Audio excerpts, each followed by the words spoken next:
Bonjour. La crise financière affecte les fonds de pension un peu partout en Europe et les questions d'insolvabilité des fonds de pension sont aujourd'hui très largement débattues. Alors, entre autres phénomènes qui affectent la solvabilité des fonds de pension, se trouve la situation disparate des taux d'intérêt en Europe. Il y a évidemment bien d'autres facteurs de marché qui ont pesé sur la solvabilité des fonds de pension, mais comme nous allons le voir, au premier ordre, les évolutions disparates entre les taux d'intérêt en Europe sont un des principaux facteurs d'explication des difficultés aujourd'hui que connaissent les fonds de pension.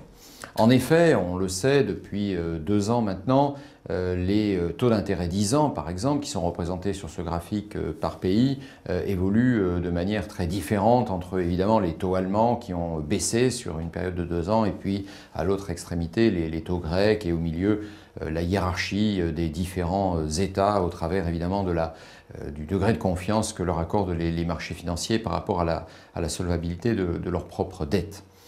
Ce qu'il faut comprendre, c'est qu'un fonds de pension, comme on le voit ici, est généralement constitué par des flux probables à payer, qui sont les engagements que les fonds de pension doivent verser à une certaine échéance à leurs pensionnaires. Généralement, ces engagements vont jusqu'en 2050 ou 2060 en fonction de la pyramide des âges. Et généralement, la politique d'investissement des fonds de pension, la politique d'allocation d'actifs, consiste à découper les engagements en différentes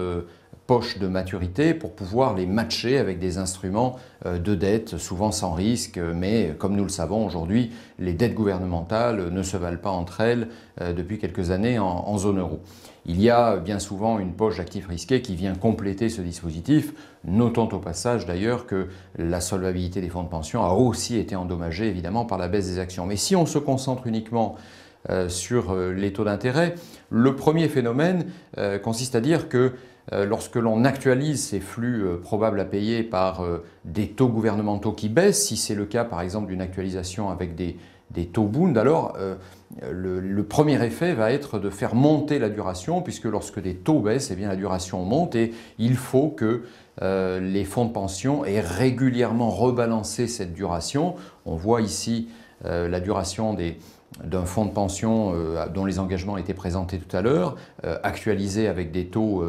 10 ans allemands qui ont baissé sur la période comme on le montrait dans le premier graphique, et on voit effectivement que la duration a légèrement monté. Donc il faut que le fonds de pension ait pensé à rebalancer sa duration régulièrement, sinon il peut avoir perdu un peu de terrain par rapport à son passif. Mais pire que ça, si la politique d'allocation d'actifs a été différente de ce qui est pris comme taux d'actualisation, c'est un grand classique, mais encore faut-il le souligner car la situation a pu s'aggraver ces dernières années, eh bien là des disparités actifs-passifs peuvent intervenir et des écarts assez sensibles peuvent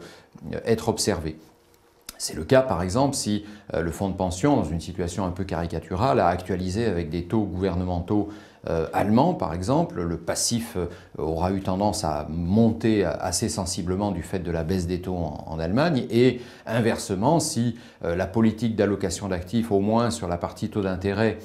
en découpant par tranche de duration, comme on le montrait tout à l'heure,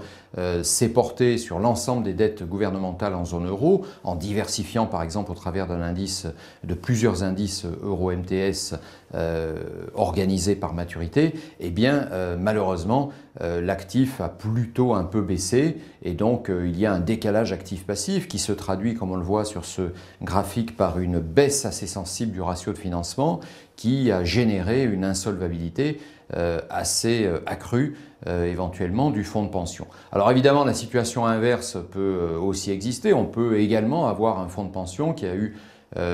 une politique un peu plus vertueuse à l'actif en investissant uniquement dans des emprunts d'État allemands et qui à l'inverse aurait actualisé sur des taux euros. Là on est évidemment dans une situation inverse, le passif a plutôt un peu baissé et l'actif s'est beaucoup valorisé, donc là on a une amélioration du ratio de financement. Mais à l'inverse, c'est donc la période qui va s'ouvrir, le cas échéant, si on a une amélioration de la situation de l'endettement en zone euro, qui peut être problématique pour ces fonds de pension-là, car désormais, s'il y a une convergence des taux périphériques, eh bien, même si nous n'en sommes pas là pour le moment, eh bien le passif aura plutôt tendance à augmenter et l'actif, si les taux Bund souffrent un peu, aura tendance à se dévaloriser quelque peu et donc le risque est une dégradation à venir du ratio de financement. Donc on voit que la politique d'allocation d'actifs est aujourd'hui déterminante et en particulier bien évidemment sur le plan de l'immunisation par des instruments de taux gouvernementaux qui, il fut un temps, ne posaient pas réellement de problème lorsque la zone euro était parfaitement homogène en matière de trajectoire de taux d'intérêt 10 ans par exemple sur les dettes gouvernementales. Ce n'est plus le cas aujourd'hui et donc plus que jamais il faut prêter attention bien évidemment au matching entre les taux d'actualisation et bien évidemment la politique d'allocation d'actifs qui doit normalement refléter ce qui se passe dans l'actualisation du passif. À la prochaine fois.